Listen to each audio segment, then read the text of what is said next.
gran gusto de saludarlos en este nuevo programa de Corrientes de Pensamiento. Y hoy tenemos el gusto de que un amigo de varios años, querido amigo, un hombre capaz, un hombre inteligente, profesor de la Universidad de Buenos Aires en Sociología y en Teoría del Derecho. Además, un amplio accionar en distintos lugares, conoce nuestra provincia, conoce el país, conoce a los políticos. Él también es político, en definitiva. No político, pero tiene su corazón, sí. Me refiero a mi querido amigo Enrique Zuleta Puceiro. Doctor Zuleta Puceiro, te mando un abrazo y te agradezco mucho tu presencia en Corrientes de Pensamiento.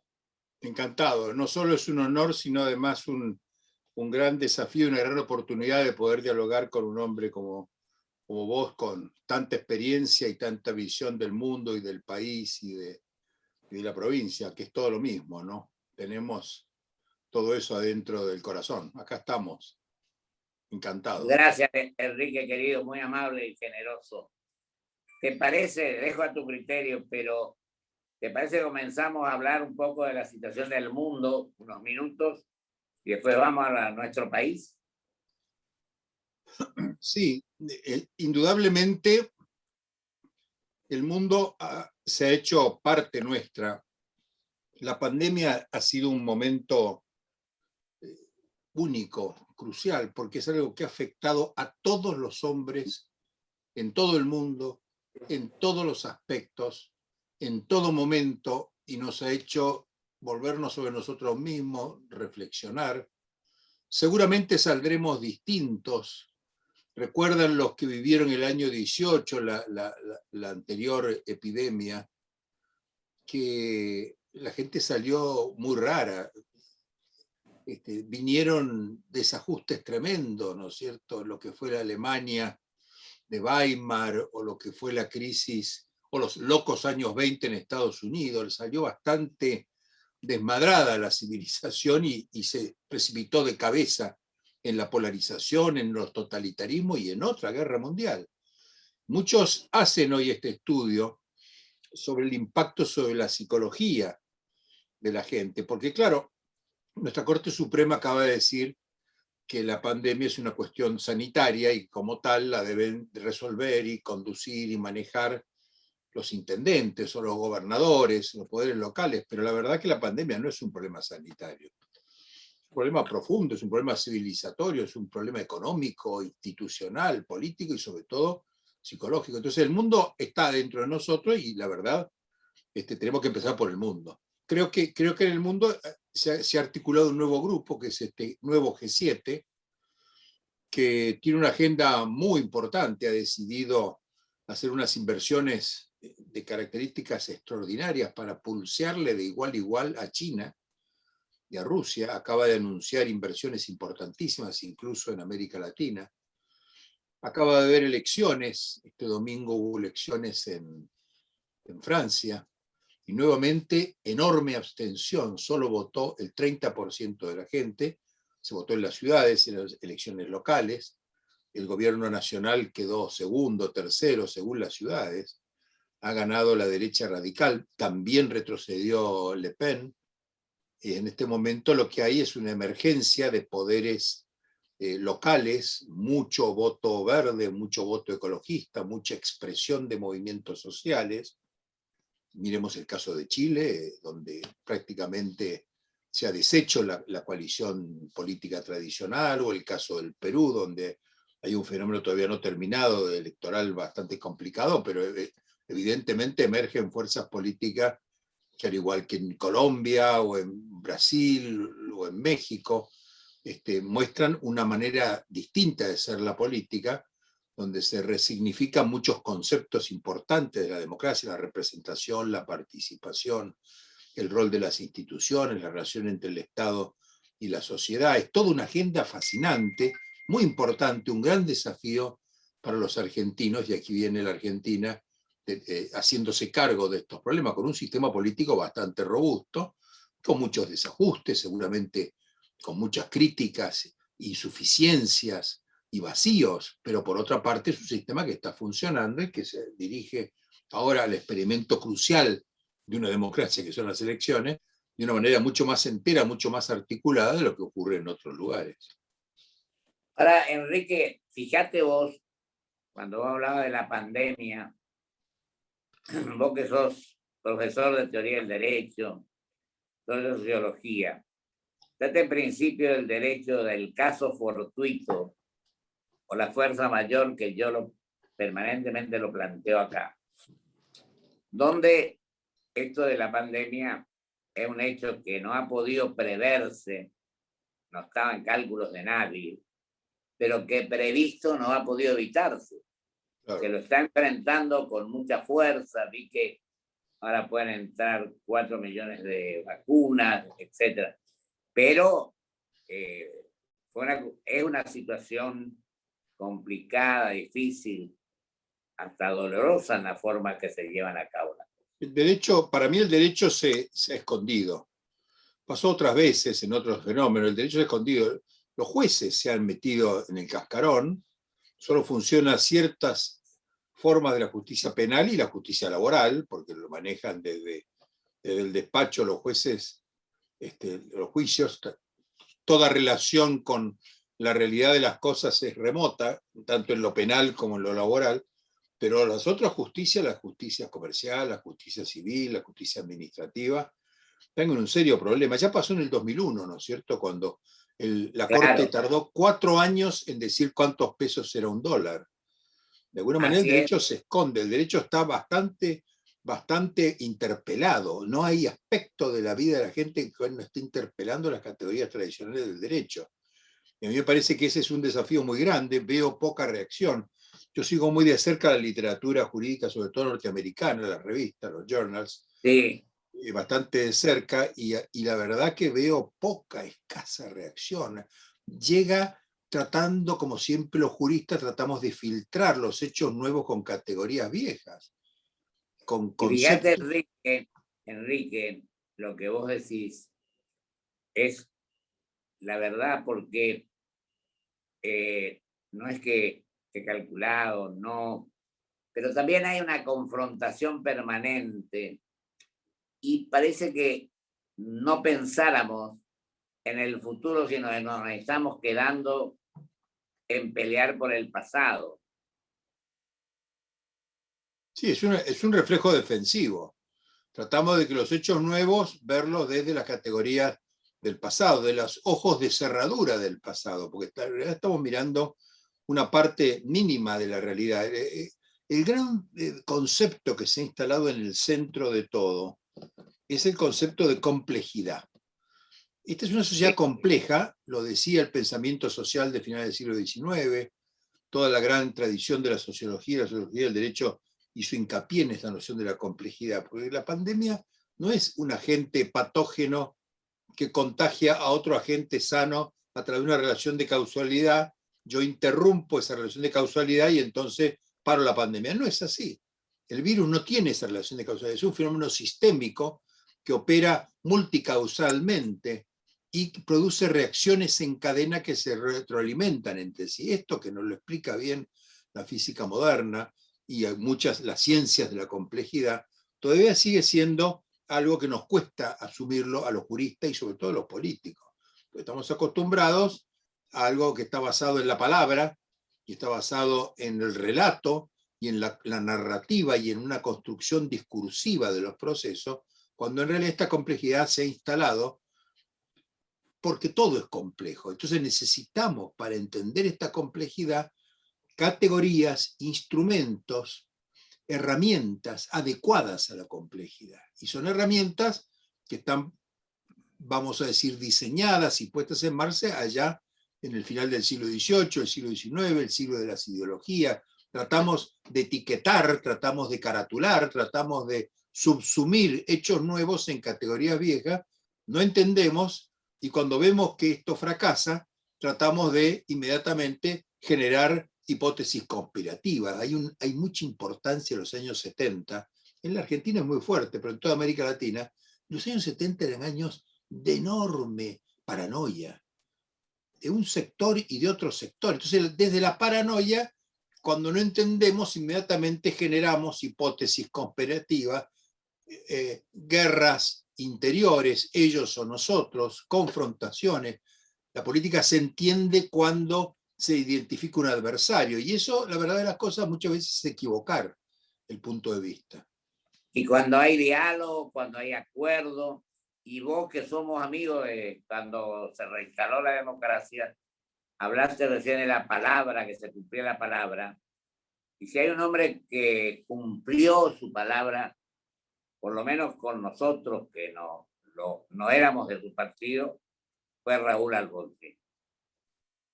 Él nos trató a los gobernadores que no pertenecíamos al radicalismo de la misma manera que a los radicales. ¿Vos te acordás? Incluso... Me acuerdo perfecto. Eras gobernador, hablamos eras gobernador cuando yo llegué a Corrientes, y Alfonsín me dijo, yo trabajaba con Alfonsín, me dijo, quiero que vayas a Corrientes a darle una mano a unos amigos míos, unos caballeros, y a pesar que habían triunfado en las elecciones, porque el Pacto Autonomista Liberal le había ganado las elecciones, no solo en el 45 a Perón, digamos, le había ganado también a Alfonsín.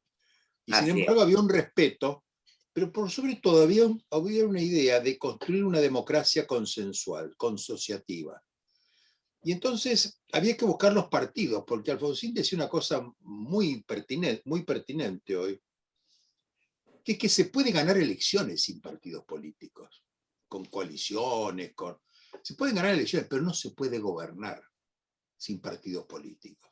Eso era terminante. Por eso la reforma del 94, que no era una reforma que él quiso, se le impuso de alguna manera un Menem que estaba dispuesto, con él o sin él, a hacer la reforma, él entendió que había que aceptar esa reforma en la medida que la contrapartida era hacer una serie de reformas institucionales parecidas a las reformas de Europa.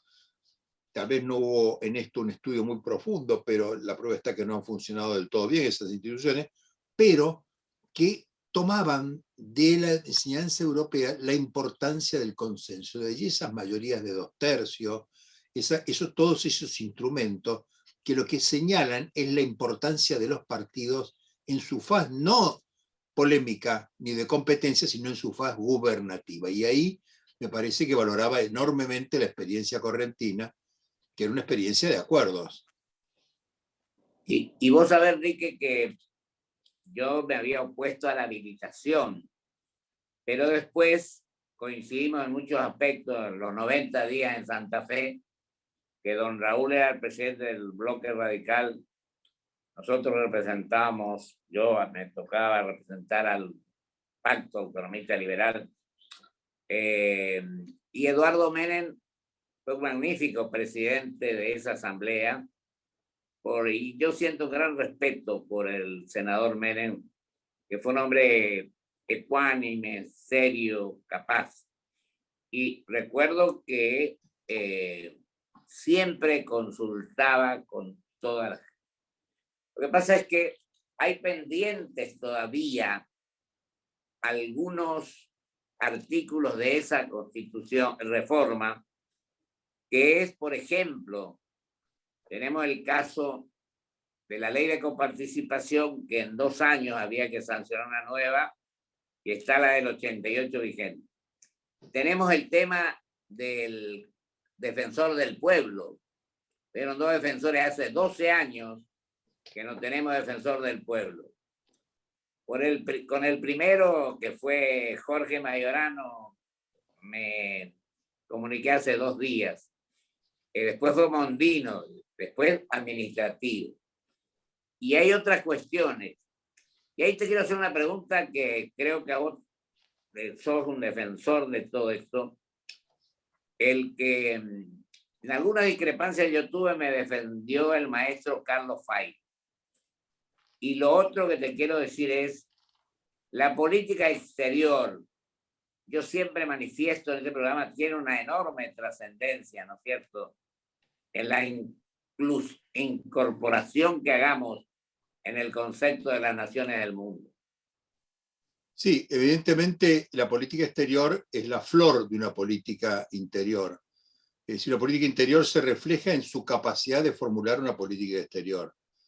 Eso siempre fue así, de allí que la Argentina en sus épocas de república fuerte y consistente y con visión y propósito, generó una gran política exterior siempre. Sigue eso presente. Yo no participo de los que piensan que la Argentina es un país fugón de cola, que un país que no es tenido en cuenta. Cualquiera que conoce la política exterior sabe que la Argentina cuenta. En este momento, esta visita que ha hecho Massa, por ejemplo, lo ha mostrado.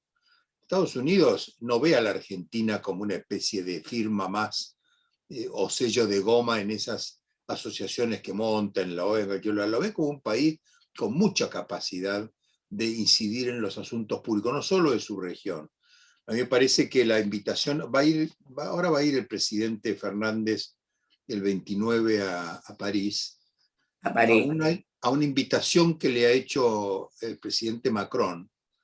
Sí. Se lleva a cabo en París un foro que es el Foro de la Igualdad. Macron le da una enorme importancia, Europa le da una enorme importancia a la cuestión de la igualdad, porque muchos de los fenómenos que están ocurriendo ahora de asincronía y sistemas políticos que no funcionan tienen mucho que ver con el factor de la igualdad. Fernández va para allá y lo invitó a él y a pocos presidentes de invitados. A mí me parece que Argentina sigue representando una sociedad de oportunidades con gente preparada, culta.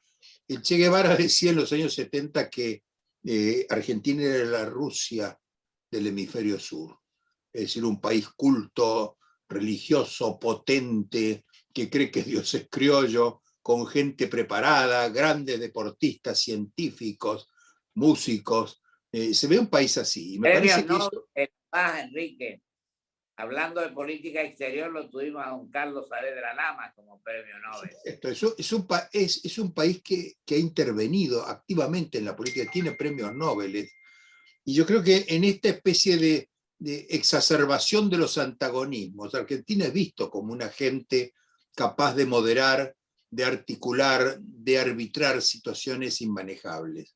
La mayor parte de los países de América Latina están atravesando situaciones gravísimas. Yo creo que este eje de la Argentina y el Uruguay ofrece una oportunidad extraordinaria de ser un actor central. La política exterior la tenemos que proteger. Los candidatos, la mayor parte de ellos no tienen ideas de política exterior. Es muy difícil. No quiero hacer nombres, pero preguntémonos qué piensan los que están en la tapa de los diarios sobre política exterior y vamos a ver que jamás los hemos visto opinar. Hay que tener equipos, hay que seguir procesos, hay que articular gabinetes de estudio. La política exterior es una política fina, de matices, compleja, no de especialistas, no incomprensible, pero sí de monitoreos precisos, rigurosos y evaluaciones constantes de prueba y error, de corrección del rumbo, de mejoramiento, de profundización, sobre todo de diálogo. Es decir, una política que no dialoga difícilmente puede funcionar. Cuando lo hablamos la última vez, hace unos días, nos referíamos también a la gran tarea que hizo don Carlos Manuel Muñiz con el CARI y con el Instituto del Servicio Exterior. Claro. Que dio muchos embajadores capaces y lo dirigió en varios años el padre del actual vicecanciller, que es Pablo Testamanti. Sí, yo creo que la Argentina tiene un patrimonio de ideas, de conceptos, de tradiciones, de aciertos, de éxitos. El balance de la política exterior argentina es muy fuerte. Hay un libro extraordinario sobre que hicieron Escudé y un grupo de funcionarios y Cisneros, que son 5 tomos. Andrés Cisneros. Sí. Hicieron una historia de la diplomacia en la época contemporánea, muy interesante. Es un libro que todo político debería tener en su biblioteca. No está en el comercio, es un libro que editó la Cancillería, pero es una recopilación extraordinaria de la gran tradición de la política exterior argentina. Me parece que esta es una cuestión que en este momento de tanta confusión y de tanta ideología de unos y de otros, habría que rescatar el fondo de esa tradición. Ahora, Enrique, nos quedan 3 minutos. Sí. Si querés, vos que sos un hombre que tenés capacidad para hacer la síntesis. Sí, creo que el gran propósito... Un minuto a Latinoamérica y un minuto a Corrientes, al país.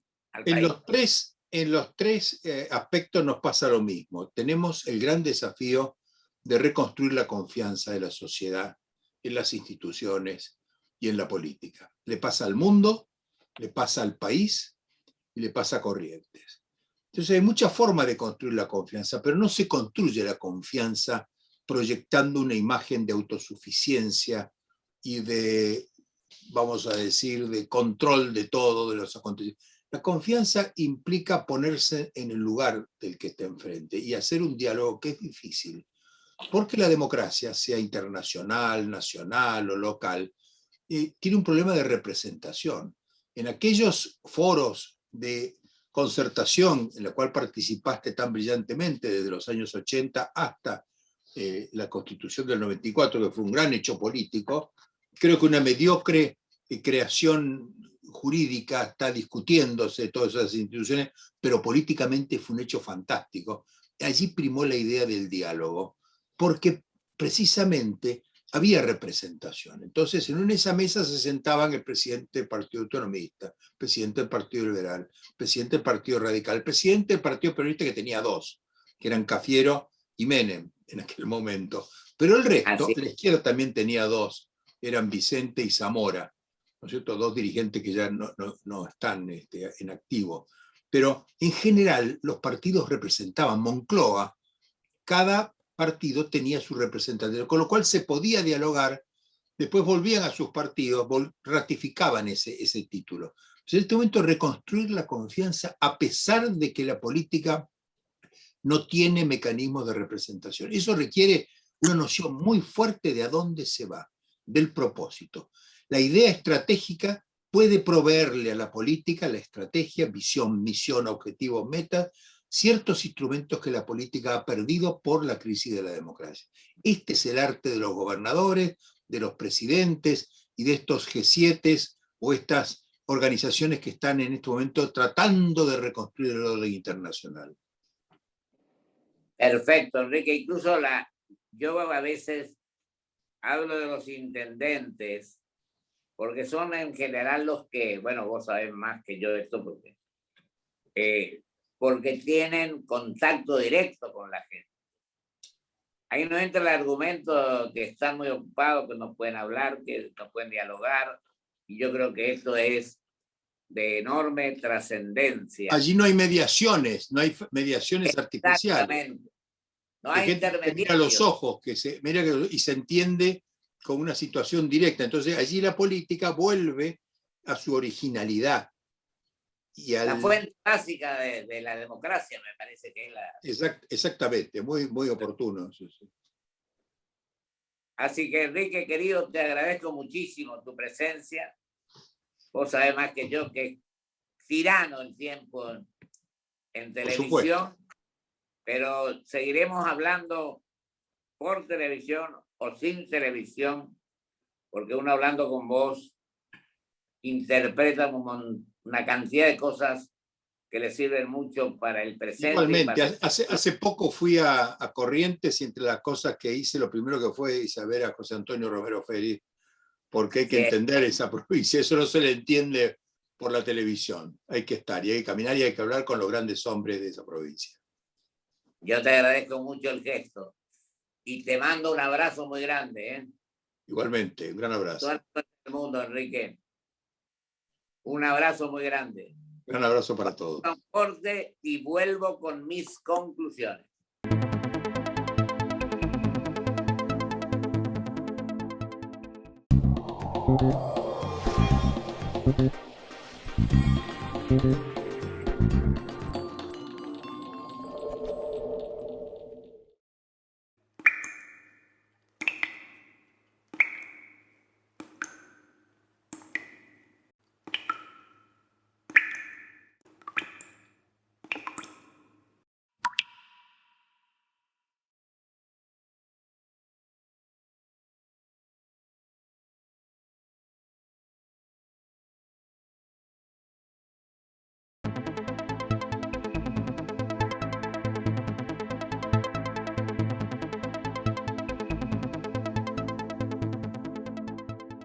IRSA. Somos la mayor empresa argentina inversora en bienes raíces. IRSA. Líderes en real estate.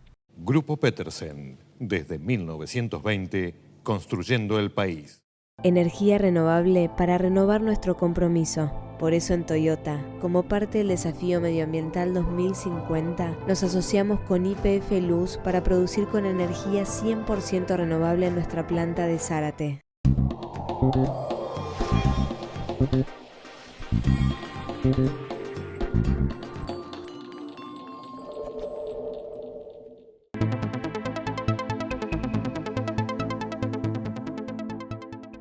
Le agradezco a mi querido amigo Enrique Zuleta por su muy buena, magnífica explicación de la política internacional, del país, los problemas de la política.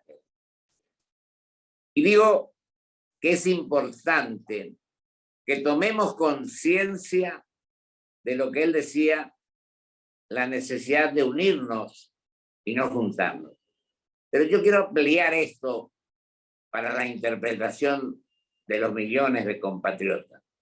Lo importante es que establezcamos planes que llevemos adelante para combatir la pobreza, los problemas que tiene la gente, que pasa por situaciones de enorme importancia. Por eso la crítica. Aquellos políticos no tienen sensibilidad social para interpretar las tareas que deben realizar. Y sobre todo, para que tengamos políticas comunes de cualquier sector al que se pertenezca, porque acá lo que interesa es lo que recibe la gente, lo que hace la sociedad y sobre todo creo que tenemos que tener diálogo, acuerdo, entendimiento, coincidencias y sobre todo estudiar los temas y un plan de acción que resulte beneficioso para todos nuestros compatriotas. Muchísimas gracias. Hasta el próximo programa con don Héctor Polino, si Dios quiere.